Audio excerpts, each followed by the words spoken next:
Assalamualaikum students, welcome back to Wisdom Volcano. Today's lecture we will be discussing about aromatic and aliphatic hydrocarbons जो कि hydrocarbons की types हैं। तो इस lecture में हम इनको देखेंगे। उससे पहले हमें जानना लाजमी है कि हाइड्रोकार्बन्स क्या होते हैं। तो हाइड्रोकार्बन्स बेसिकली ऑर्गेनिक कंपाउंड होते हैं जो कि सिर्फ और सिर्फ कार्बन और हाइड्रोजन से मिलकर बने होते हैं। यानी कि एज नेम सजेस्ट, इनके नाम में ही इसका आंसर है कि वो कार्बन और हाइड्रोजन से मिलकर बनते हैं, हाइड्रोजन एंड कार्बन से। तो अब कुछ टर्म्स हमारे लिए जानना लाजमी है इससे पहले कि हम आगे बढ़ें। एरोमा यानी कि स्मेलिंग, यानी कि एरोमेटिक कंपाउंड्स वो होते हैं जो कि स्मेलिंग कंपाउंड्स होते हैं। यानी कि एरोमेटिक कंपाउंड्स, एरोमेटिक जो वर्ड लिया गया है वो एरोमा से लिया गया है, इसका मतलब है स्मेलिंग कंपाउंड्स। ठीक है। तो अब नेक्स्ट हमारे पास टर्म आती है सैचुरेटेड और अनसैचुरेटेड। सैचुरेटेड वो कंपाउंड्स होते हैं जिनके अंदर सिर्फ और सिर्फ सिंगल बॉन्ड हमें मिले। सिंगल बॉन्ड वाले तमाम हमारे पास कंपाउंड्स क्या कहलाते हैं, सैचुरेटेड कहलाते हैं। जैसे इसमें आप देख सकते हैं स्ट्रक्चर में कोई आपको डबल बॉन्ड नहीं मिल रही।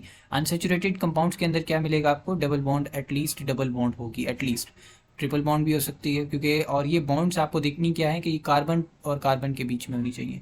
यानी कि एक और दूसरा कार्बन है तो उनके बीच में अगर सिंगल बॉन्ड है तो फिर वो क्या कहलाएंगे, सैचुरेटेड कहलाएंगे। अगर उनके बीच में डबल बॉन्ड आ गई तो अनसैचुरेटेड, अगर ट्रिपल बॉन्ड आ गई तो भी अनसैचुरेटेड।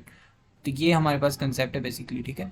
तो अब ये जो स्ट्रक्चर है ये बेंजीन का स्ट्रक्चर है जो कि एक एरोमेटिक कंपाउंड है। यानी कि बेंजीन जो बेंजीन रिंग है वो एरोमेटिक से ताल्लुक़ रखती है। बाकी जबकि जो बाकी के स्ट्रक्चर साइड में देख रहे हैं आप चेन, वो जो है किसका स्ट्रक्चर है, एलिफेटिक का। तो ये बेंजीन का स्ट्रक्चर है।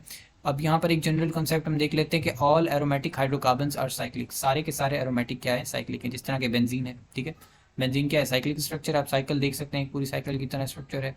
और एरोमेटिक की एक खासूसियत होती है कि उसके अंदर क्या आपको पाया जाएगा, अल्टरनेटिव डबल बॉन्ड्स। जिस तरह से यहाँ पे आप देख सकते हैं अल्टरनेटिव डबल बॉन्ड्स आपको मिल रही होंगी यहाँ पर, ये अल्टरनेटिव डबल बॉन्ड्स। यानी कि एक पोर्शन पर अगर डबल बॉन्ड है तो नेक्स्ट पोर्शन छोड़ के, carbon to carbon next portion छोड़ के, उससे नेक्स्ट पोर्शन पे दोबारा से डबल बॉन्ड, फिर नेक्स्ट पोर्शन छोड़ के उससे नेक्स्ट पोर्शन पे दोबारा डबल बॉन्ड, इसे कहा जाता है अल्टरनेटिव डबल बॉन्ड। तो ये खसूसियत किसकी है, एरोमेटिक कंपाउंड्स की है, और वो बेंजीन रिंग की है। तो बेंजीन रिंग किस में फॉल करेगा, एरोमेटिक कंपाउंड्स में, और वो साइक्लिक ही होते हैं। एलिफेटिक हाइड्रोकार्बन्स क्या होते हैं, वो साइक्लिक हो भी सकते हैं और नहीं भी हो सकते। फर्दर हम इसको देखेंगे, आपने कंफ्यूज नहीं होना, जुड़े रहना है आखिर तक, इंशाल्लाह विल गेट द लेक्चर। अब यहाँ पर एलिफेटिक हाइड्रोकार्बन्स हम अलग से पढ़ने जा रहे हैं। एलिफेटिक हाइड्रोकार्बन स्ट्रक्चर की बात की जाए तो एलिफेटिक आपको यहाँ पर सिंगल बॉन्डेड मॉलिक्यूल्स मिल सकते हैं, आपको डबल बॉन्डेड भी मिल सकते हैं, आपको ट्रिपल बॉन्डेड भी मिल सकते हैं, आपको साइक्लिक स्ट्रक्चर भी मिल सकते हैं, आपको डबल बॉन्डेड साइक्लिक स्ट्रक्चर भी मिल सकते हैं, ट्रिपल बॉन्डेड भी साइक्लिक स्ट्रक्चर सारे एलिफेटिक में आपको मिल सकते हैं। तो फर्क क्या हुआ इसमें और एरोमेटिक में, कि एरोमेटिक के अंदर अल्टरनेटिव डबल बॉन्ड है और उसके अंदर हमारे पास ऐसा कोई कंसेप्ट नहीं है कि जिसमें हमारे पास फॉर एग्जांपल जैसे यहाँ पर 5 कार्बन है तो उसमें ये कंसेप्ट नहीं है मोस्टली। ठीक है। वहाँ पर हमारा जितना भी कंसेप्ट है बेंजीन रिंग से हम ताल्लुक रख रहे होंगे तो उसके लिए आपको एटलीस्ट 6 कार्बन की ज़रूरत पड़ेगी। तो यहाँ पर आप जितनी भी रिंग देख सकते हैं इनमें इसके अंदर कितनी है, 5 कार्बन है। तो अगर 6 कार्बन की भी आपके पास रिंग है तो वो एलिफेटिक हो सकती है। ठीक है। तो अगर मैं यहाँ पर ड्रॉ कर दूँ खुद से, let me draw this clearly. So here you can see this is a 6 carbon ring. तो अब ये एलिफेटिक में ही फॉल करेगी क्योंकि इसमें आप डबल बॉन्ड्स नहीं देख सकते जो कि अल्टरनेटिव हो। अगर ये इस तरह भी हो तो भी ये हमारे पास एलिफेटिक ही रहेगी। अगर ये इस तरह होगी तो भी ये एलिफेटिक ही रहेगी। इसके अंदर कोई भी आप कंसेप्ट नहीं ला सकते एरोमेटिक का जब तक कि अल्टरनेटिव डबल बॉन्ड्स ना हो। यानी कि एक पोजीशन छोड़ के नेक्स्ट पर, फिर एक पोजीशन छोड़ के फिर नेक्स्ट पर। तो ये हमारे पास कुछ जनरल कॉन्सेप्ट हैं, आपको जहन में रखने हैं। अब इनके नेम्स मैंने इसलिए नहीं दिए ताकि you should try your best, आप अपनी कोशिश करें और इनके नेम्स दें अपनी तरफ से। अगर आपको नेमिंग नहीं आती और आपकी डिमांड है तो प्लीज़ कमेंट बॉक्स में इसको भी हाईलाइट कीजिएगा। अब मैं आगे बढ़ता हूँ और मैं आपको ये बताता हूँ कि एलिफेटिक हाइड्रोकार्बन्स को भी फर्दर डिवाइड किया गया है। उनकी भी 3 टाइप्स हैं जो कि अल्केन्स है, अल्कीन्स है और अल्काइंस है। तो हम पहले अल्केन्स को पढ़ लेंगे। अल्केन्स वो सैचुरेटेड हाइड्रोकार्बन्स हैं जिनके अंदर सिंगल बॉन्ड आपको मिलेगी, जिस तरह के मीथेन हो गया, आपको पेंटेन हो गया, ये मिल गया, और उसके अलावा आपको ये साइक्लोब्यूटेन मिल गया। अब यहाँ पर ये स्ट्रक्चर आप देख सकते हैं, इसके कार्बन्स काउंट कर लीजिए 5 होंगे। इसके अंदर सिर्फ 1 कार्बन है जिसकी वजह से फर्स्ट मेंबर कहलाएगा ये, और CH4 है इसका फार्मूला। और इनका एक जनरल फार्मूला है कि आपको जिससे नंबर ऑफ कार्बन्स पता हो तो आप ये फाइंड कर सकते हैं कि उसके अंदर हाइड्रोजन्स भी कितने होंगे। तो ये एक पूरा जनरल फार्मूला है अल्केन्स के लिए। तो ये याद रख लीजिए। N जो है वो किसको शो कर रहा है, ये वाला N number of carbons. For example मैं आपसे कहता हूँ कि पेंटेन का फार्मूला बताइए, तो आप ये फार्मूला यूज़ कर सकते हैं कि N की जगह आप 5 लगाएंगे और यहाँ पे भी N की जगह 5 लगाएंगे तो C5 हो जाएगा, C5 हो जाएगा हमारे पास। और हमारे पास एच हम वैसे ही लिख देंगे, एच हमने वैसे ही लिख दिया, और टू वैसे ही लिखेंगे, और एन की जगह हम लगाएंगे 5। तो 2 5 से यहाँ मल्टीप्लाई हो रहा है, तो 2 5 10 हो जाएगा, प्लस में हम लगा देंगे 2 एंड फार्मूले वाला। तो ये हमारे पास क्या हो गया, जो हमारे पास रिजल्ट निकल के आएगा वो कुछ इस तरह का आएगा, ये यहाँ पर आप देख सकते हैं C5H12। ठीक है, तो ये आपका जनरल फार्मूला। इस तरह से आप किसी भी जो है वो अल्केन का फार्मूला आप कैलकुलेट कर सकते हैं फ्रॉम यूजिंग दिस फार्मूला। ये जो फार्मूला यहाँ पर नोट डाउन कर। अब हमारे पास जो नेक्स्ट ये स्ट्रक्चर दिख रहा है, तो इसमें आपको कंफ्यूज नहीं होना, ये भी हम इसलिए ड्रॉ करते हैं कि ताकि हमारी आसानी हो सके, हमें हर हाइड्रोजन अलग अलग करके लिखना ना पड़े, हम शॉर्टली इसे ड्रॉ कर देते हैं। तो इसको पता लगाने के लिए कौन सा कंपाउंड है, आपको कोऑर्डिनेट्स को इसके काउंट कर लेना है, first second third and fourth and fifth. तो ये 5 कॉर्नर्स का कंपाउंड है, तो हम कह सकते हैं ये भी पेंटेन ही होगा हमारे पास, सेम इसका भी यही नेम होगा। तो ये हमारे पास जनरल कॉन्सेप्ट है अल्केन्स का। और ये साइक्लोब्यूटेन है, या साइक्लो हमने क्यों कहा इसे, क्योंकि सारे कार्बन्स एक दूसरे से अटैच्ड हैं, कार्बन टू कार्बन चेन हमारे पास साइक्लिक है। आप यहाँ पर देख सकते हैं कोई कार्बन के बाद नेक्स्ट कोई कार्बन नहीं है, तो ये साइक्लिक नहीं है, एक स्ट्रेट चेन है, ये ब्रांच्ड भी नहीं है, इसके साथ कोई और ब्रांच नहीं है, तो एक स्ट्रेट चेन है। ठीक है, यहाँ पर ये क्या है हमारे पास, साइक्लिक चेन है, और ब्यूटेन की है 4C4H10। ये सेम फार्मूला लगा के आप इसका कैलकुलेट कर सकते हैं, number of carbon and hydrogen. So अब मूविंग ऑन, हम अल्कीन्स की तरफ आते हैं। इनका फार्मूला भी देख लें आप, CnH2n है, और एंड का +2 हटा दीजिए, बस ये वही फार्मूला हमारे पास शॉर्ट फॉर्म में होकर आ गया। अल्कीन्स वो होते हैं जिनके अंदर आपके पास डबल बॉन्ड्स पाई जाएं। ठीक है, वो तो फिर ये जिनमें एक से ज़्यादा बॉन्ड्स पाई जाती हैं उन्हें हमने क्या नाम दिया था, अनसेचुरेटेड हाइड्रोकार्बन। तो अल्कीन क्या कहलाएगा, अनसेचुरेटेड हाइड्रोकार्बन कहलाएगा। इसके अंदर आप देख सकते हैं इस कंपाउंड के अंदर भी हमारे पास डबल बॉन्ड की है, और यहाँ पर भी डबल बॉन्ड है, यहाँ पर भी डबल बॉन्ड है। At everywhere in these molecules you will find at least 1 double bond. तो अब यहाँ पर सिंगल बॉन्ड भी तो है ना कार्बन और कार्बन के बीच में, तो हम अल्केन क्यों नहीं कह रहे, just because of the superiority of this double bond. Double bond जहाँ पे भी आएगी तो उसे सुपीरियोरिटी मिल जाएगी। तो यहाँ पर हम इसी बेसिस पर कह रहे हैं कि इसमें एटलीस्ट एक पाई बॉन्ड हमारे पास आ गया। सिग्मा बॉन्ड सिंगल बॉन्ड को कहा जाता है, जो कि ऑलमोस्ट एवरीवेयर है, लेकिन यहाँ पर एटलीस्ट 1 पाई बॉन्ड भी आ गई है, सेकंड बॉन्ड, जिसकी बेसिस पर हम कह रहे हैं कि अल्कीन क्या है हमारे पास, अनसेचुरेटेड हाइड्रोकार्बन है। तो अब ये हमारे पास कंसेप्ट आ गया इसके अंदर। अभी क्योंकि इसके अंदर 2 कार्बन है तो हमने इसको इथीन बोल दिया। अब हमने इसको अल्केन नहीं कहा, इसको हमने इथेन नहीं कहा। ठीक है, इसको हमने इथेन क्यों नहीं कहा, क्योंकि ये अल्कीन है, तो इसके अल्कीन का भी हमने अल्केन से ही लिया है वर्ड, जिसका हमने ए रिमूव करके ई लगाया था, तो हम नेम्स में भी इसी तरह ए रिमूव करके ई लगा देंगे। इथेन को हमने इथीन कर दिया क्योंकि डबल बॉन्ड है। अब यहाँ प्रोपेन को हमने प्रोपीन कर दिया, ई हमने रिप्लेस किया है ए से। ठीक है, तो ये कंसेप्ट आपको देखना है, और बाकी ऑलमोस्ट सेम चीज़ें हैं। इसी तरह अल्काइन आता है जिसके अंदर फिर ट्रिपल बॉन्ड आती है हमारे पास। अब इसका फॉर्मूला आप यहाँ पे देख सकते हैं कि CnH2n-2। तो ये हमारे पास इसका फॉर्मूला है, -2 कर देना है आपको। जैसे कि फॉर एग्जांपल यहाँ पे आप देख सकते हैं प्रोपाइन, क्यों कहा हमने, 3 कार्बन्स हमारे पास प्रेजेंट हैं, और आप इन 2 कार्बन्स के बीच में देख सकते हैं 3 बॉन्ड्स हैं हमारे पास, तो हमने इसलिए इसको बोल दिया अल्काइन। अब यहाँ पर हमने ई नहीं लगाया ना ए लगाया, हमने वाई लगा दिया। ठीक है, तो अब इनके इन नेम्स में भी आप वाई देख सकते होंगे यहाँ पर। ठीक है, यहाँ पर वाई दिख रहे होंगे आप। तो ये चीज़ें बेसिक हैं और ये नेमिंग में आती हैं, बट मैं यहाँ पे थोड़ा बहुत इसका भी रेफरेंस देता हुआ जा रहा हूँ। तो अब यहाँ पर ये कार्बन और कार्बन के बीच में 3 बॉन्ड यहाँ पर भी आप सब देख सकते हैं, इधर भी देख सकते हैं आप, यहाँ पर भी साइक्लिक कंपाउंड में भी देख सकते हैं। ठीक है, तो ये बेसिकली अल्काइंस हैं जिनके अंदर ये भी अनसेचुरेटेड की कैटेगरी में फॉल करेंगे ऑब्वियसली, क्योंकि इनमें मोर देन 1 जो है वो बॉन्ड पाई जा रही है। और ये इसका जनरल फार्मूला है, ये भी नोट डाउन कर लीजिएगा। तो अब हमारे पास एलिफेटिक हाइड्रोकार्बन्स पूरे होते हैं। हम एरोमेटिक की तरफ पढ़ते हैं। एरोमेटिक क्या बोलते हैं हमें, एरोमेटिक हाइड्रोकार्बन्स वो होते हैं जिनके अंदर आपको एटलीस्ट क्या मिलेगी, अल्टरनेटिंग डबल बॉन्ड मिलेगी। ठीक है, अब यहाँ पर आप देख कि हमें 1 2 3 4 5 6, ठीक है, तो 6 कार्बन हमारे पास कंपाउंड्स हैं यहाँ पर।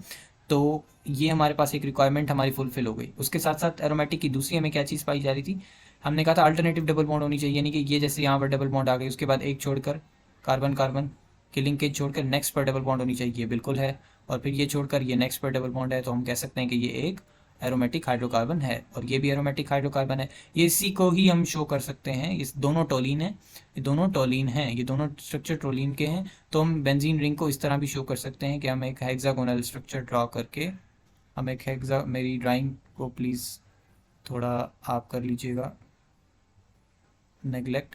तो ये आप देख सकते हैं बीच में अल्टरनेटिव डबल बॉन्ड को हमने शो करना, तो बीच में एक सर्कल भी आप लगा सकते हैं हेक्सागोनल रिंग के अंदर।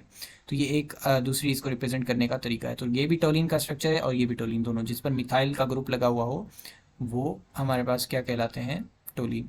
अब ये सिंपल बेंजीन रिंग है, ठीक है।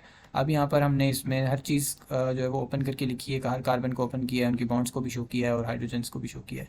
तो C6H6 इसका फार्मूला होता है, और ये भी हमारे पास अनसेचुरेटेड ही हाइड्रोकार्बन होते हैं क्योंकि इनके अंदर भी डबल बॉन्ड पाई जाती है। और ये नेफ्थलीन का स्ट्रक्चर है जिसके अंदर दो बेंजीन रिंग्स आपस में अटैच होती हैं, जबकि एक बेंजीन रिंग का जो अल्टरनेटिव डबल बॉन्ड है वो हमारे पास नहीं पाया जाता। So that's the structure of benzene ring, ठीक है, आप देख सकते हैं। तो अब इनकी हम प्रॉपर्टीज़ के बारे में कंपैरिजन कर लेंगे जल्दी जल्दी से कि कौन से कंपाउंड्स स्टेबल होते हैं और कौन से जो है वो अनस्टेबल होते हैं, और कौन से रिएक्टिव ज़्यादा होते हैं और कौन से ज़्यादा स्मेलिंग होते हैं, और एक्सेट्रा, और उनके यूजेस वगैरह। अब हम स्टेबिलिटी की बात करें तो aliphatic hydrocarbons are generally less stable than aromatic hydrocarbons due the absence of electron delocalisation. Stability की बात करें तो हमारे पास एलिफेटिक हाइड्रोकार्बन्स क्यों लेस स्टेबल होते हैं, क्योंकि उनके पास डबल बॉन्ड्स की डीलोकलाइजेशन नहीं होती, ठीक है। जिस तरह के बेंजीन रिंग में आपको दोबारा से दिखा दूं अगर, तो ये बेंजीन रिंग की जो ये डबल बॉन्ड्स हैं ना यहाँ पर प्रेजेंट हैं, ये अपनी पोजीशंस चेंज कर सकते हैं, इसलिए इनको बोला गया है delocalised double bonds, alternative double bonds. ये अपनी पोजीशंस चेंज करते हैं, ये बॉन्ड यहाँ पर है तो ये घूमकर इस तरफ आएगी, ठीक है, और ये वाली डबल बॉन्ड फिर यहाँ चली जाएगी, और ये वाली डबल बॉन्ड फिर इस तरफ चली जाएगी। Shifting of double bonds benzene के अंदर देखी गई है, ठीक है। इस शिफ्टिंग ऑफ डबल बॉन्ड्स की वजह से ज़्यादा स्टेबल हो जाते हैं और इसी की वजह से ये स्मेलिंग भी होते हैं और इसी वजह से ये स्मेल प्रोड्यूस करते हैं, ठीक है। तो इलेक्ट्रॉन डीलोकलाइजेशन की वजह से हमारे पास बेंजीन ज़्यादा स्टेबल होते हैं, लेकिन लेकिन लेकिन एलिफेटिक हाइड्रोकार्बन्स में ये डीलोकलाइजेशन नहीं होती, एब्सेंस यानी कि उसकी प्रेजेंस नहीं होती। अगर आपके पास एक एलिफेटिक हाइड्रोकार्बन है, एक एलिफेटिक रिंग भी है, फॉर एग्जांपल मैंने बेंजीन टाइप की ही रिंग हेक्सागोनल बना ली है, लेकिन इसके अंदर मैं सिर्फ एक बॉन्ड दे रहा हूँ, एक बॉन्ड सिर्फ, क्योंकि ये एलिफेटिक ही कहलाएगी, आप जानते हैं।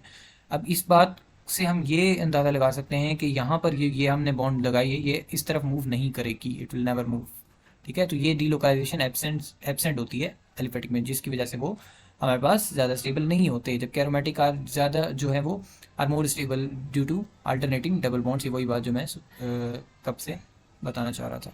सो नेक्स्ट हमारे पास रिएक्टिविटी की बात की जाए तो एलिफेटिक हाइड्रोकार्बन्स जिसके अंदर अल्केन्स जो है वो लेस रिएक्टिव होते हैं क्योंकि उनके अंदर सिंगल बॉन्ड होती है, ठीक है। अल्केन्स के अंदर सिंगल बॉन्ड होती है इसलिए वो लेस रिएक्टिव होते हैं, जबकि अल्कीन्स और अल्काइंस आर मोर रिएक्टिव।